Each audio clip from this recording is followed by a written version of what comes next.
Friends, good evening. Today topic is derivation of cantilever beam subjected to UDL over entire span. This is the cantilever beam. What is meant by cantilever beam? Cantilever beam is one side is fixed, other side is free end. Is called cantilever beam. But here we have take UDL over entire span on the beam. This is the cantilever beam. Length of the cantilever beam is small l. Notations of the cantilever: capital A at fixed end, capital B at free end. UDL is acting at over the beam W per unit length. And also I have taken one section XX on the beam as shown in figure. First we have to find out three steps of the derivation. First step is to find the support reactions. Next step is SF calculations. Next step is BM calculation. Must and should you find the three steps in this derivation. Okay. First total load ఇక్కడ ఏం ఇచ్చాడు మనకి W into L ఇచ్చాడు.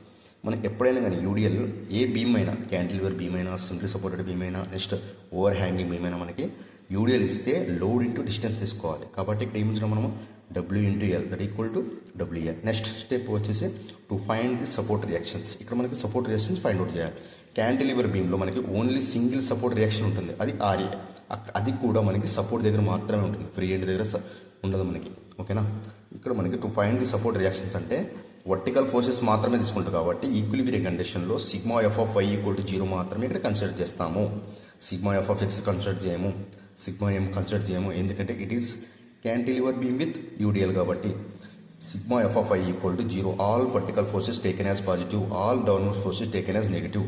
ఇక్కడ మనకి RA వచ్చేసి అప్వర్డ్గా చూపిస్తుంది కాబట్టి ప్లస్ RA మైనస్ లోడ్ ఏముంది ఇక్కడ యూడిఎల్లో W into total length L, W into L minus W into L. UDL వచ్చేసి డౌన్వర్డ్గా యాక్ట్ అవుతుంది కాబట్టి minus W into L equal to 0.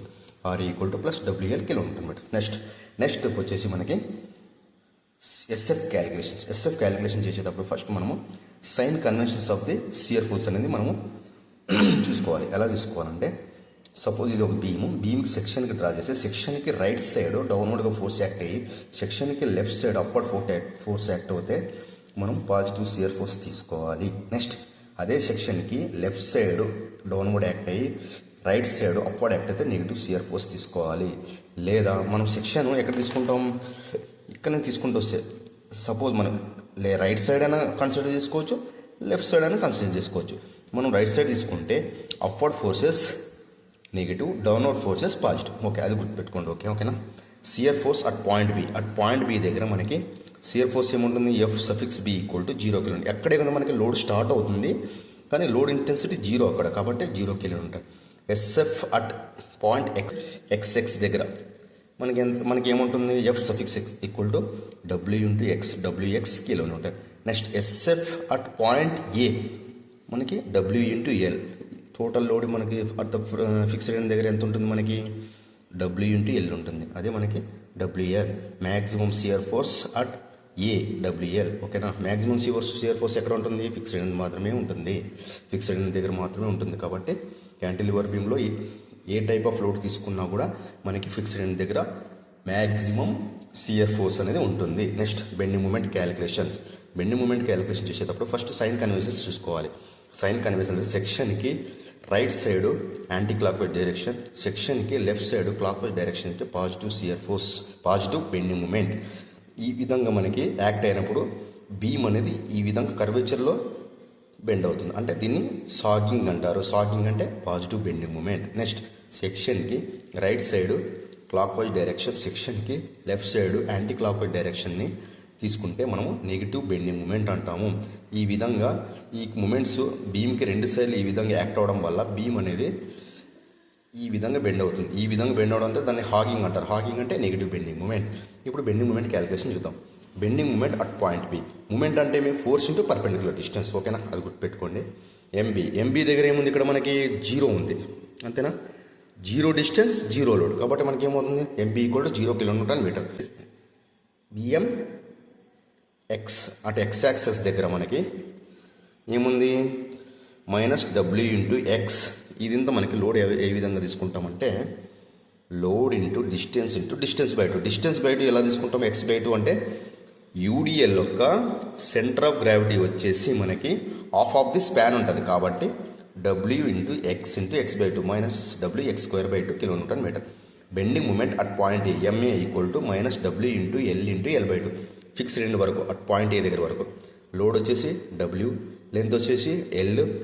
Next మనకి యూడిఎల్ ఇచ్చారు కాబట్టి హాఫ్ ఆఫ్ ద డిస్టెన్స్ తీసుకోవాలి, ఇంటూ ఎల్ బై టూ తీసుకోవాలి. కాబట్టి W into L by two that equal to minus W L square by kilometre metre. Maximum bending moment occurs at point A, maximum bending moment MA equal to minus W L square by two. కాబట్టి ఇక్కడ చూడండి మనకి shear force at point B దగ్గర ఏమొచ్చినా మనకి 0. At point X దగ్గర ఎంత వచ్చింది మనకి డబ్ల్యూఎక్స్. సపోజ్ ఇక్కడ డబ్ల్యూఎక్స్ వచ్చింది. నెక్స్ట్ అట్ పాయింట్ ఏ దగ్గర డబ్ల్యూఎల్, ఇక్కడ మనకి ఎంత వచ్చింది డబ్ల్యూఎక్స్, ఓకేనా. ఇక్కడ డబ్ల్యూఎల్. ఈ విధంగా ఉన్నప్పుడు ఇది బేస్ లైన్ అంటాం. బేస్ లైన్కి అన్ని పాజిటివ్ వాల్యూస్ వచ్చాయి కాబట్టి, పాజిటివ్ వాల్యూస్ అన్నీ వచ్చాయి కాబట్టి బేస్ లైన్కి అబోవ్లే ఉంటాయి. కాబట్టి మనకి అట్ పాయింట్ బి దగ్గర 0, అట్ పాయింట్ ఏ దగ్గర మ్యాక్సిమం డబ్ల్యూఎల్ ఉంది. అక్కడి నుంచి మనము యూడిఎల్ వచ్చినప్పుడు linear line, incline line draw చేస్తాం సిఆర్ ఫోర్స్లో, అది గుర్తుపెట్టుకోండి. Next bending moment diagram. Bending moment diagram వచ్చేసి అట్ పాయింట్ బి దగ్గర 0, అట్ పాయింట్ ఎక్స్ దగ్గర W X square by two, W X square by two. ఇక్కడ మనకి ఎంత వచ్చింది డబ్ల్యూఎక్స్ స్క్వేర్ బై టూ వచ్చింది. నెక్స్ట్ అట్ పాయింట్ ఏ దగ్గర డబ్ల్యూఎల్ స్క్వేర్ బై టూ. మనకి వీటిని జాయిన్ చేసి ఎలా వస్తుందంటే ఒక 2 డిగ్రీ పారాబోలిక్ కర్వ్ వచ్చేస్తుంది. ఈ విధంగా 2 డిగ్రీ పారాబోలిక్ కర్వ్ వస్తుంది ఆల్వేస్. ఎప్పుడైనా కానీ యూడిఎల్ క్యాంటిలివర్ బీమ్ కానీ, సింప్లీ సపోర్టెడ్ బీమ్ కానీ, ఓవర్ హ్యాంగింగ్ బీమ్ మీద యాక్ట్ అయినప్పుడు దాని యొక్క బెండింగ్ మూమెంట్ డయాగ్రామ్ వచ్చేసి 2 డిగ్రీ పారాబోలిక్ కర్వ్ ఫార్ములేషన్లో వస్తుంది. నెక్స్ట్ సిఎఫ్ వచ్చేసి ఇంక్లైన్ ఫార్ములేషన్లో వస్తుంది. ఇది గుర్తుపెట్టుకోండి. Okay friends, thank you.